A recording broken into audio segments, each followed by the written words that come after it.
नमस्कार मित्रांनो, दिव्य संस्कृती या चॅनलवरती आपणा सर्वांचे स्वागत आहे. मित्रांनो, अधिक महिन्यात दीपदान करण्याचे महत्त्व आहे आणि दीपदान करणारा विष्णू लोकाला प्राप्त होतो अशी आख्यायिका आहे. धार्मिक शास्त्रानुसार देवाच्या ठिकाणी दिवा दान करणे किंवा दिवा ठेवणे याला दीपदान असे म्हणतात. तसे आपल्याला माहिती आहे की नदीत दिवा टाकणे याला दीपदान म्हणतात. असे म्हटले जाते की परमेश्वरासमोर विनंती करण्याचा हा एक धार्मिक मार्ग आहे. कोणतेही शुभ कार्य असो, मग ते सांस्कृतिक उत्सव असो किंवा सण असो, सर्व शुभ कार्याची सुरुवात दीप प्रज्वलाने केली जाते. धार्मिक शास्त्रानुसार अग्नी हे पृथ्वीवर सूर्याचे बदललेले रूप आहे. अग्निदेवांना साक्ष मानून केलेले प्रत्येक कार्य यशस्वी होते. प्रकाश हे ज्ञानाचे प्रतीक आहे. प्रकाश आणि ज्ञानाच्या स्वरूपात देव सर्वत्र व्यापतो. ज्ञानप्राप्तीमुळे अज्ञानरूपी मानसिक विकार दूर होतात. जीवनातील कष्ट दूर होतात.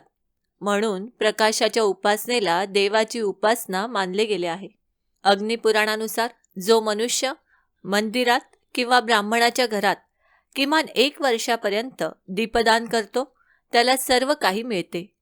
याच प्रकारे अधिक महिन्यात मंदिरात, नदीकाठी, दुर्गम स्थान किंवा भूमीवर केलेल्या दीपदानामुळे व्यक्ती नरकात जात नाही, विष्णू लोकाला प्राप्त होतो. जोपर्यंत दिवा जळत असतो तोपर्यंत परमेश्वर स्वतः तिथे असतात, म्हणून तिथे मागितलेली सर्व इच्छा पूर्ण होते.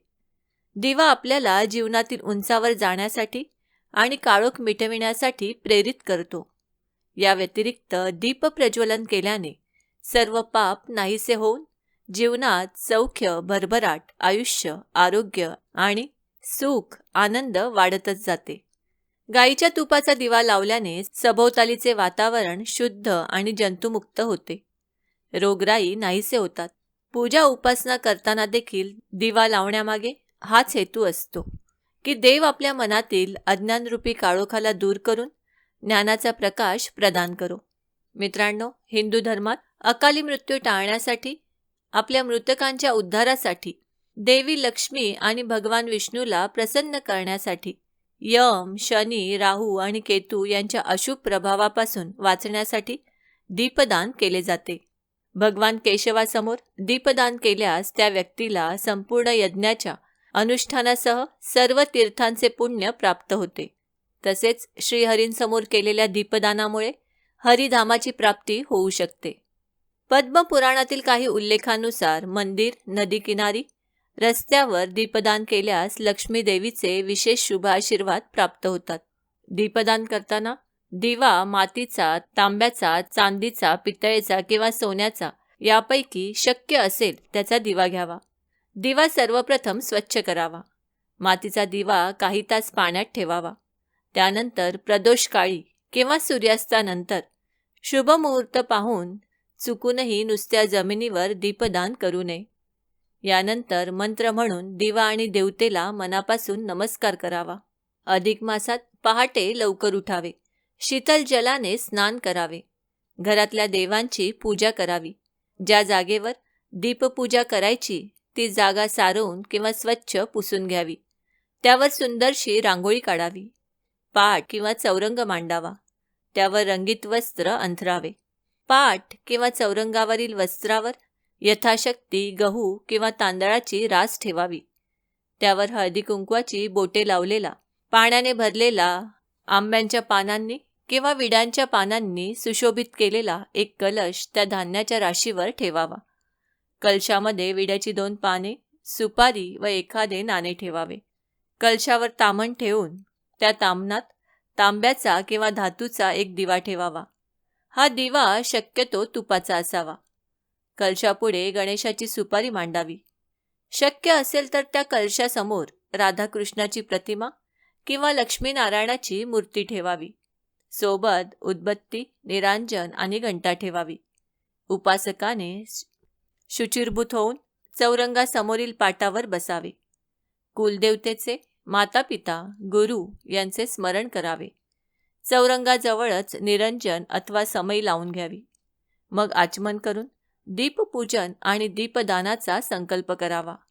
मग श्री गजाननाचे कलशाचे, समईचे, घंटेचे पूजन करावे. कलशावरील ताम्हनात जो दीप प्रज्वलित करून ठेवलेला आहे त्या दीपाची भक्तिभावाने षोडशोपचारे पूजा करावी. अशी पूजा केलेला तो दीप गरजू व्यक्तीला दान करावा. त्यासोबतच वस्त्र, पात्र, 33 अनारसे इत्यादी वस्तू द्याव्यात. तसेच मिठाई, तांबूल, विडा व दक्षिणा द्यावी. ज्या व्यक्तीला दान देत आहोत ती व्यक्ती विष्णू कृष्ण स्वरूप मानून नमस्कार करावा आणि त्यांचा आशीर्वाद घ्यावा.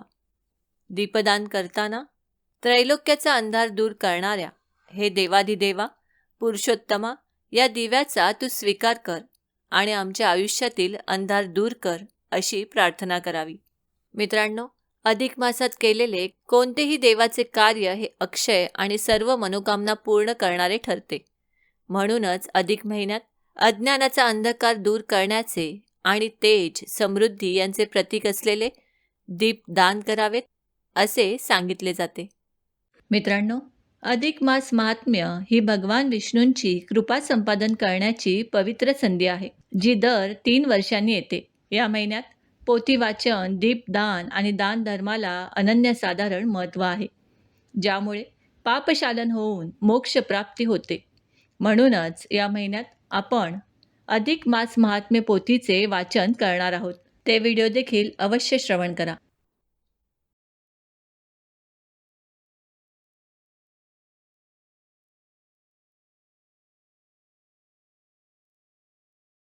मित्रांनो, आम्ही अपेक्षा करतो की आम्ही सांगितलेल्या माहितीचा तुम्हाला सर्वतोपरी लाभ होईल.